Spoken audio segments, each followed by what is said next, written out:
भारत अपनी नापाक हरकतों की वजह से पूरी दुनिया में मशहूर है और भारत के अंदर जितना भी तमाशा झूठ का पलंडर दुनिया को दिखाया जाता है किसी और मुल्क और दुनिया के कोई और लोग नहीं दिखाते। जितना तमाशा बात का भारत वाले बनाते हैं, भारत की आर्मी बनाती है, कोई और दुनिया का नहीं बनाता। दोस्तों, आज ही कोई ऐसी रिपोर्ट सामने आई है जिसने पाकिस्तान के ऊपर इल्जाम लगाया है कि पाकिस्तान अपनी आवाम को ही तंग कर रहा है। आइए दोस्तों, हम जरा भारत की रिपोर्ट पर नजर डालते हैं जो पाकिस्तान के बारे में कह रही है, और आगे चलकर मैं आपको बताऊंगा कि पाकिस्तान और चाइना को किस तरह नुकसान पहुंचाने के लिए। आपको बता दें कि भारत ने एक रिपोर्ट इंटरनेशनल कम्युनिटी को सबमिट करवाई है और उसका कहना है कि पाकिस्तान अपनी आर्मी को गिलगित बल्तिस्तान और कश्मीर के अंदर बहुत ज्यादा बढ़ा रहा है। भारत का यह मानना है कि पाकिस्तान आर्मी बहुत बड़ा एक प्लान लेकर आई है, वो भी चाइना के साथ, कि किस तरह चाइना और पाकिस्तान की आर्मी मिलकर इंडिया से कश्मीर छीनने की तैयारी कर रही है। उस रिपोर्ट में यह भी बताया गया है कि पाकिस्तान ने दहशतगर्दों की मदद करना शुरू कर दी है। भारत अपने काले करतूत छुपाने के लिए पाकिस्तान को मजीद ब्लेम गेम में शामिल करके पाकिस्तान को नुकसान पहुंचा रहा है। भारत ने FATF के अंदर यह भी रिपोर्ट सबमिट करवाई है कि पाकिस्तान और चाइना ने गिलगित बल्तिस्तान और कश्मीर के अंदर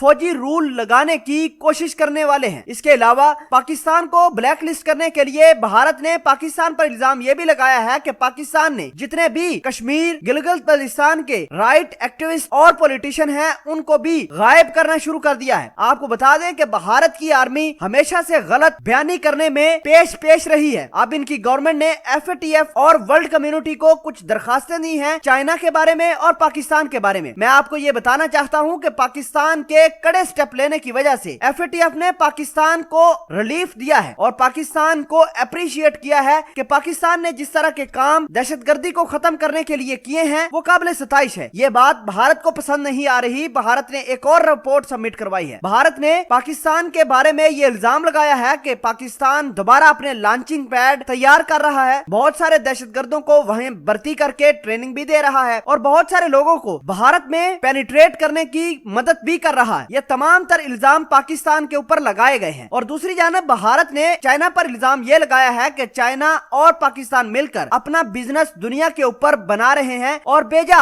मुनाफा भी कमा रहे हैं। लिहाजा चाइना को भी पाकिस्तान के साथ बैन करना चाहिए और वर्ल्ड कम्युनिटी को चाहिए कि चाइना के जितने भी कारोबार हैं उनसे बाइकाट किया जाए। नाजरीन, आपको बता दें कि पाकिस्तान आर्मी के बारे में भारत अक्सर औकात इल्जाम लगाती ही रहती है और पाकिस्तान के बारे में गलत रिपोर्ट FATF को बेचती ही रही है। भारत, अमेरिका, इजराइल का FATF के ऊपर खासा प्रेशर भी है और बारहा मरतबा भारत ने कोशिश की है कि पाकिस्तान किसी न किसी तरीके से ब्लैक लिस्ट हो जाए। भारत के प्लान के ऊपर पानी उस वक्त फिरा जब पाकिस्तान को FATF ने शाबाश दी और पाकिस्तान के जितने भी स्टेप थे उनको काबिल सताइश करार दिया। नाजरीन, भारत ने यह कहा है कि पाकिस्तान ने आजाद कश्मीर के अंदर बहुत सारे लॉन्चिंग पैड बनाए हुए हैं दहशतगर्दों के लिए, वहां उनको ट्रेनिंग देता है। आप खुद ही सोचिए कि ट्रेनिंग पाकिस्तान देता है या भारत। हमेशा से दहशतगर्दी भारत करवाता आया है और पाकिस्तान को बदनाम करने के लिए भारत ने सिखों को नुकसान पहुंचाया और सिखों के एक गुरुद्वारों को अफगानिस्तान के अंदर टारगेट किया और इल्जाम पाकिस्तान पर लगा दिया। आपको बता दें कि पिछले महीने अफगानिस्तान के दारुल हुकूमत काबिल के अंदर सिखों की कम्युनिटी को टारगेट करके 25 सिखों को मार गिराया। उसके बाद इल्जाम पाकिस्तान पर भारत में लगा दिया। हालांकि भारत अफगानिस्तान को अपने शिकंजे में लेकर उसको पाकिस्तान के खिलाफ इस्तेमाल करना चाहता है। नाजरीन, आपको क्या लगता है कि पाकिस्तान को भारत की इस गलती की वजह से भारत को सजा देनी चाहिए या नहीं? कमेंट सेक्शन में अपना इजहार ख्याल जरूर पोस्ट करना।